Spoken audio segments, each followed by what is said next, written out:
Hello, everyone. For me, I don't even know where to take this message to and where how to analyze this message. But at the end of the day, I'm just going to take this police. You see, this thing that we call good governance is for the benefit of everybody. The biggest stumbling block that we have towards achieving good governance in Nigeria is actually you, the Nigerian police. Not even, let's even keep military aside. It is you, the Nigerian police. Because at any time that citizens are coming up and standing and fighting for good governance and fighting for the betterment of Nigeria, it is the same you from the Nigerian police that they will pack on the streets to come and attack, citizens. That's why I find it very funny when police men or women are calling me when they have certain issues. I'm like, okay, what do you want me to do? I have one case that is pending. Okay, let's work on this. But you see, when we fight for good governance, this is what we are fighting for. We are not fighting because we want our face to be popular. I don't want anybody to even know me again. I want to disappear, not to be known. You understand? Let Nigeria be working amazingly. Let me not have anything to do. Let me not have any demands to make. Let me even be making demands for flowers and say, don't cut this tree, rather than say, don't kill human being. This thing that is here, ASP Dampelo, that comedian who also does uses his comedy to do a lot of advocacy.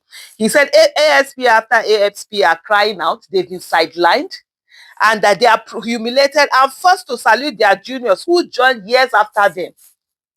When you bring police, when you are ready for us to get our country back, for us to ensure that we are getting Nigeria that works for all of us, you know what to do. Until then, keep attacking protesters when you see them on the street. Until then, keep using tear gas on them, keep using those bullets on them, and continue doing anything. All of us will continue to suffer the things that we are seeing right now.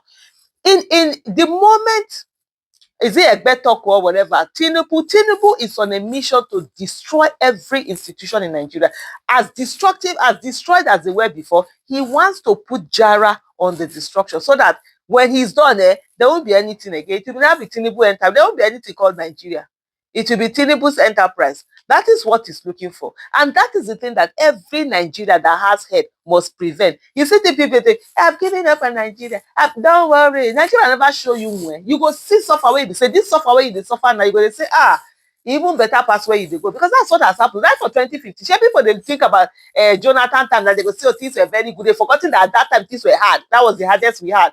Then Buhari came. Now they always say, things were good during Buhari. Forgetting that Buhari said that was the hardest that we have. Tinubu is giving another. When Tinubu is gone, he will bring someone else if you don't stand up and fight for your right to ensure good governance and put in the right people that are going to, the right person, right people that are going to give us good governance, accountability, and transparency. This, you see this suffering where you suffer, enjoy them because you go see worse if you don't do the right thing. And this is where the problem, people say, it's not my portion, it cannot happen to me. In short, in the case of Nigerians, I find it amusing, and this has to also do with religion. They feel that every bad thing happening in Nigeria can never be their portion. That's why people were praying that Tinubu's government will favor them, illegitimate government will favor them. Don't worry, may they favor on now. The rest of us will no go favor. Make we go they suffer, no wahala. Una go they watch, make una they enjoy, may we they suffer. No be they suffering, everybody they suffer now. But it is when it comes to protest that attitude that Nigerians have, that it can never be their portion. They don't have it during protest. It is during protest they feel that they will be killed. Every other thing, Nigerians feel that they are covered. The blood of Jesus will cover them. Inshallah will cover them. They are Babalawo, Dibia, Boka will cover them. But when it comes to protest, they are not covered.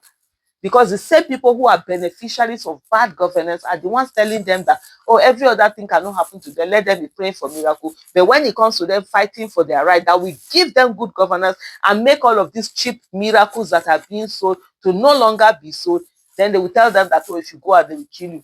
Somebody is telling you that the alert is coming from God. Why do you need alert from God? God has given you brain. Can't you use it to get your own alert? They'll say alert, enter your phone. That's hey, they will shout it. That's what they are waiting for. That's why they will use your head now. People that in other countries where they know that God has given them brain to use to get alert for themselves, they are not waiting for any man of God, woman of God, whatever of God to tell them that alert is coming from heaven. They are not there doing that. They are working. They are putting in the things that they need to put in. And this is what he has to say. He said ASP after ASP are crying out, sidelined, humiliated, and forced to salute their juniors who joined years after them. Some have served faithfully for 5 years, yet promotions are being handed to those who just arrived. And one of the things that normally happen in this thing also is the fact that the people who are doing the right thing are always the ones being punished. So if you refuse to participate in corruption, you refuse to participate in bribery and whatever, they will ensure they punish you so that the next person will be part of them. So in most of these things, you now find out that those ones who are doing right are not the ones being punished. So in as much as it's painful, we also have to be voices for those people, because for those that are doing right, they are being punished by the ones that are doing wrong. Officers allege that juniors were promoted above seniors, breaking the principle of seniority. Promotions were tainted with bias, irregularities, and even bribery.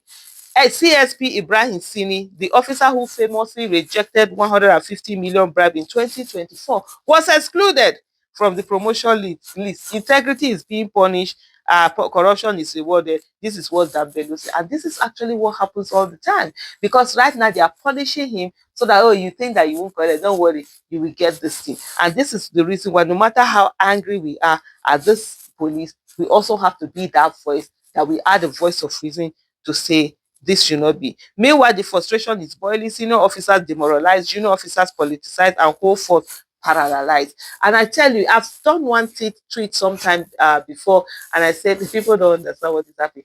There's been a lot of murmuring in the Nigerian police. That whole thing that Tinubu did, where he this my Egbetoku that should be retired, refused to retire him, retired colleagues and even his juniors that should have entered the I that could have had a chance for the IGP position. It has caused a lot of bad feelings, bad whatever. One day like that, it will just simmer. I always say this: one day, monkey will go market, monkey no go come back. People think it's a joke. It's not a joke. All of these things are the things that are adding up. When I see people, you want Nepal to happen in Nigeria, you're asking people to do Nepal. Nobody is asking anybody to do Nepal. Even Nepal, nobody told them to do Nepal.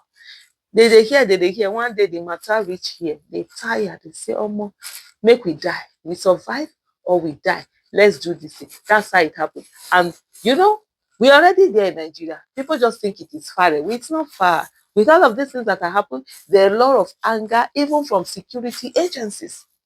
They're being sidelined, they're being treated anyhow, they're being punished. One day, now from inside security agency, na revolution, na the revolution go start. E be like say no be even citizens go start am, na that security agencies na there that revolution go start. When that revolution don start finish, the one wey survive go talk, the one wey no survive go talk. Whether we go dey the one wey survive, we no dey the one we no know. But you know, Nigeria, if we don't do the right, and that's why I say to people that say, instead of me telling people, don't tell people to do NEPA, tell the illegitimate government, the bad government, and all of that, that they should do the right thing for the people. If the right thing is being done for the people, nobody is going to think about standing against the government.